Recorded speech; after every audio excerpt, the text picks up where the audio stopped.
दमोह जिले के मुढ़ेता ढाणा गांव में पैगंबर साहब का जन्म बहुत ही धूमधाम से मनाया गया। मुढ़ेता में जुलूस निकाला गया और पैगंबर मोहम्मद के जन्म दिवस के अवसर पर जश्न ए ईद मिलादुन नबी बड़े धूमधाम से मनाया गया। इस मौके पर गांव के सरकारी स्कूल से फिरनी के रास्ते होते हुए पूरे गांव में यह जुलूस निकाला गया। नबी के जन्मदिन के मौके पर देश दुनिया की तरक्की व अमन भाईचारे के लिए दुआ भी मांगी गई।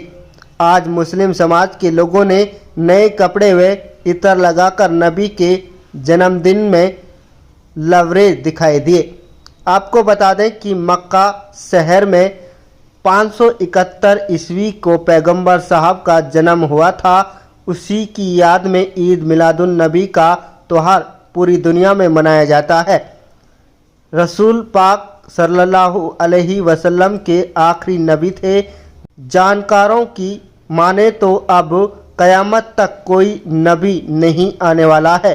इस्लामी जगत में यह त्यौहार ईद उल फितर और ईद उल अजहा के बाद सबसे बड़ा धार्मिक त्यौहार माना जाता है। हमारे पास तो अपना संदेश क्या है, 1400 साल पहले जो हमारे नबी साहब ने जो संदेश हमें दिया है वही संदेश आज हम देशवासियों को और पूरी दुनिया को देना चाहते हैं। उन्होंने गारंटी ली है अमन शांति भाईचारे की।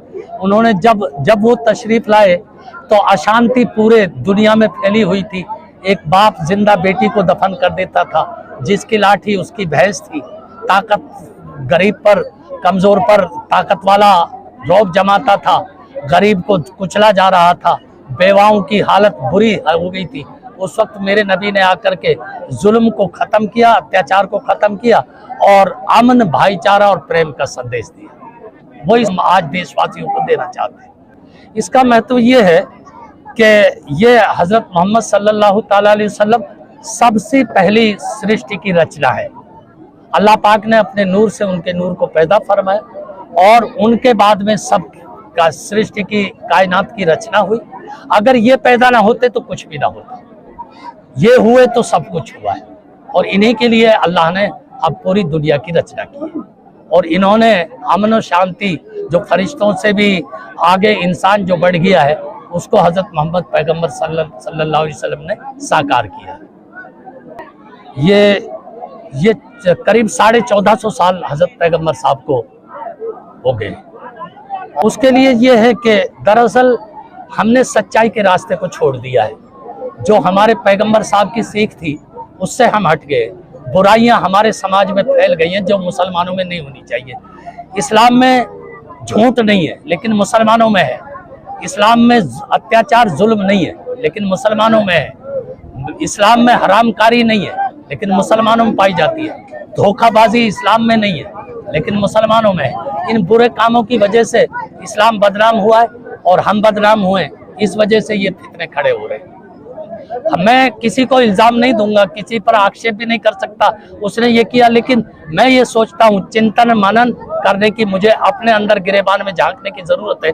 अगर मैं आज भी सच्चा मुसलमान और पैगंबर साहब का सच्चा अनुयायी बन जाऊं तो शांति हम हो जाएगी और दुनिया हमसे प्यार करने लग जाएगी।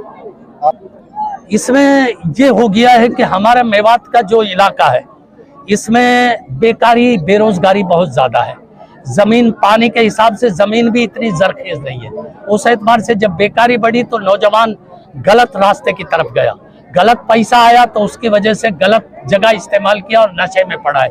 आज हम सबसे ज्यादा चिंतित हैं।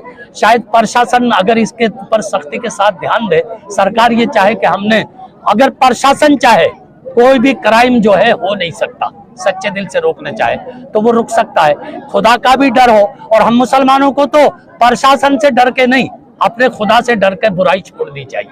मैं आज नौजवानों को यही कहूंगा, अपने खुदा से हम डरे और बुराइयों को छोड़ दें। मेन चीज़ परमिशन की होती है। परमिशन ना मिलने की वजह से हमने सुकून के साथ अपने गांव ही में मनाया, वरना हम पिनौवा भी जाते हैं और उससे आगे भी निकले। और मनाते इसलिए ताकि हम लोगों को शांति का पैगाम दें कि हमारे नबी करीम सल्लल्लाहु अलैहि वसल्लम जो पैदा हुए वो सिर्फ शांति ही के लिए आए।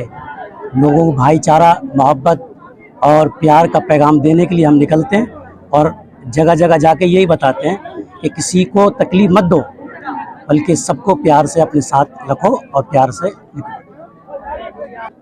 ये दुआ शांति और सुकून के लिए, यानी जितने भी दुनिया में हैं ये सबके लिए दुआ की, हमारे देश के लिए, हमारे इलाके के लिए, सबके लिए जो परेशान हैं, जो मुसीबत में हैं, अल्लाह ताला सब पे शांति और सुकून अता फरमाए। हमारे इलाके, हमारे मुल्क में अमन और शांति अता फरमाए और हमारे मुल्क की, हमारे इलाके की हिफाजत फरमाए। ये शांति के लिए दुआ की है।